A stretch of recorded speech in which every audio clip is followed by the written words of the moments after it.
Students, in our previous lecture we have studied about cell cycle, and today we'll be studying about cell division. Now cell division, it is a process by which a cell divides into 2 or 4 daughter cells. This 2 or 4, this number, it depends on the type of cell division. If it is mitotic cell division, then 2 daughter cells are formed, and if the cell division is meiosis, then 4 daughter cells are formed. There are different types of cell division. These are the different types of cell division. In all, there are 3 types of cell division, that is amitosis, mitosis and meiosis. Out of this, the first type of cell division, that is amitosis, it is the simplest mode of cell division and it takes place in unicellular organisms. Now unicellular organisms are the organisms which are made up of only one cell or single cell, hence they are called as unicellular organisms. Amitosis, it also takes place in abnormal cells, old cells and in fetal membrane. Now during amitosis, nuclear division and cytoplasmic division takes place. Nuclear division, this is the division of nucleus, and cytoplasmic division, it is the division of cytoplasm. So first the nucleus divides and then the distribution of cytoplasm takes place. During the nuclear division, the nucleus, it elongates and the constriction, it deepens to form 2 nuclei. Then after that, the division of cytoplasm takes place, which results in formation of 2 daughter cells. So this is how the first type of cell division, that is amitosis, takes place. Then comes the next type, which is called as mitosis. This is second type of cell division. Now mitosis, it takes place in haploid and diploid cells. This is haploid and this is diploid. Haploid means in which there is only half set of chromosomes and it is represented as N. Diploid, it means where there are complete set of chromosome and it is represented as 2N. Now mitosis, it takes place in somatic cells which are also called as body cells. Mitosis, it is also called as equational cell division because the number of chromosomes are equally distributed among the daughter cells. The term mitosis, it was first coined by Walter Fleming, a German biologist who first time observed the dividing cells in the year 1878. So this is the second cell division. Now let's see how the process of cell division takes place of mitosis. Now as we have seen in amitosis, nuclear division was followed by cytoplasmic division. Similarly in mitosis also there are 2 steps. The first step, it is called as karyokinesis and the second step is called as cytokinesis. Karyokinesis, it is nothing but the division of nucleus and cytokinesis is a division of cytoplasm. At the end of karyokinesis, from a single nucleus, 2 daughter nuclei are formed. So karyokinesis, it is further divided into substages, that is prophase, metaphase, anaphase and telophase. And after telophase, then cytokinesis takes place where the cytoplasm is equally distributed among the daughter cells, and after cytokinesis 2 daughter cells are formed. So these are the steps of mitosis, that is karyokinesis and cytokinesis. we'll study all the steps one by one. So first we'll study about the karyokinesis, that is division of nucleus. But before studying karyokinesis or division of nucleus, let's have a look at the structure of nucleus first. So this is the diagram of nucleus. As we know that nucleus, it is present in the cell. So this is the diagram of a single cell. This is the membrane or the cell membrane. This is the nucleus and this is the cytoplasm.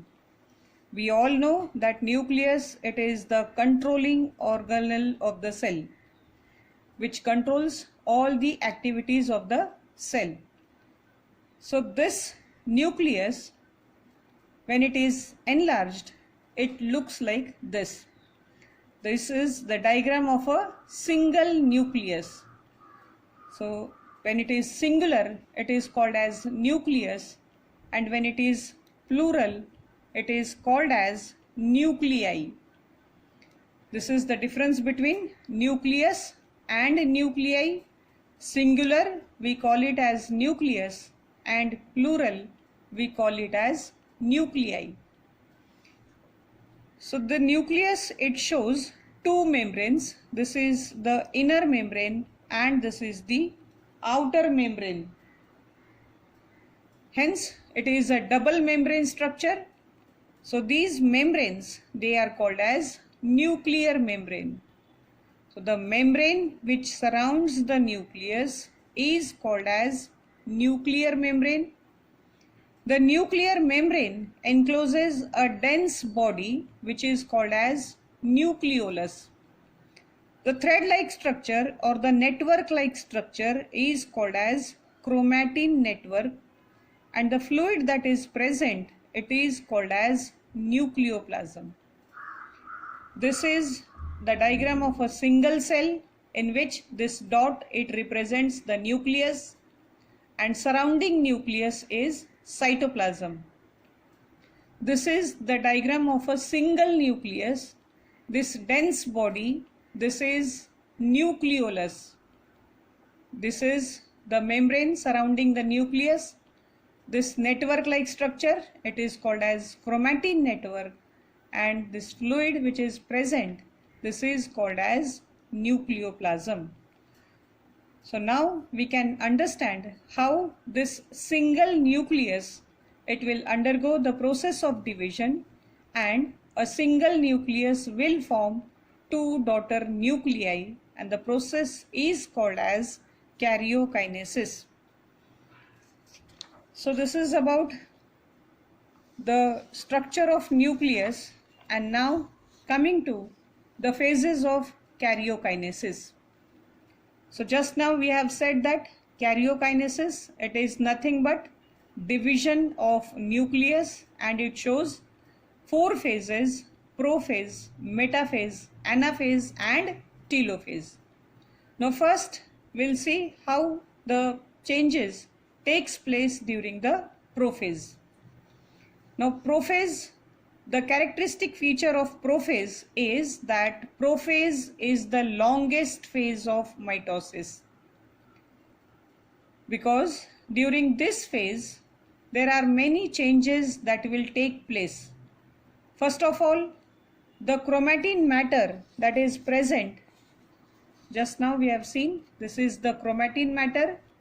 This chromatin matter, it will get condensed and chromosomes will be formed. So this is the most important change that take place during the process of cell division.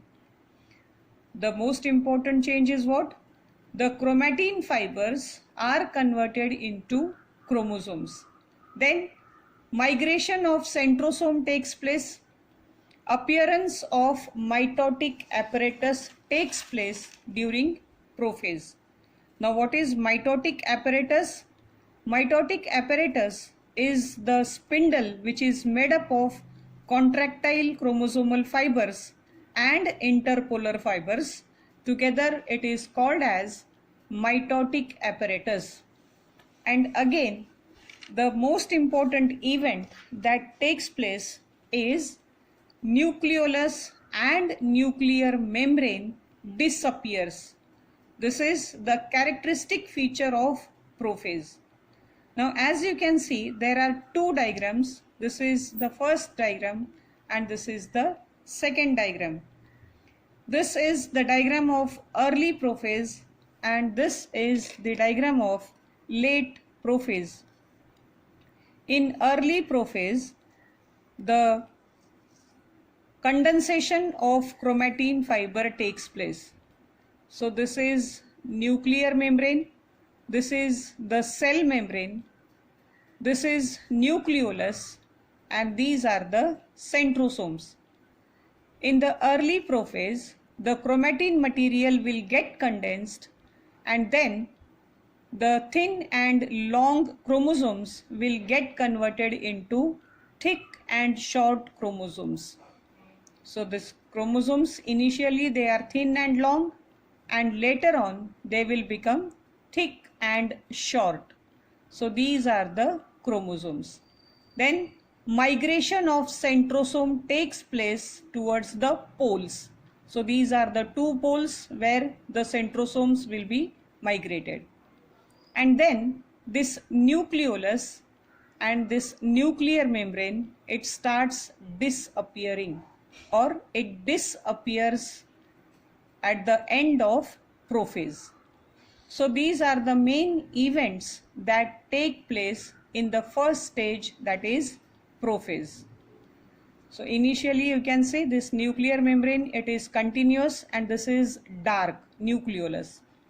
But later on this is become thin and small points can be seen, and this is disappearing nucleolus and this is disappearing nuclear membrane, the most important feature of prophase.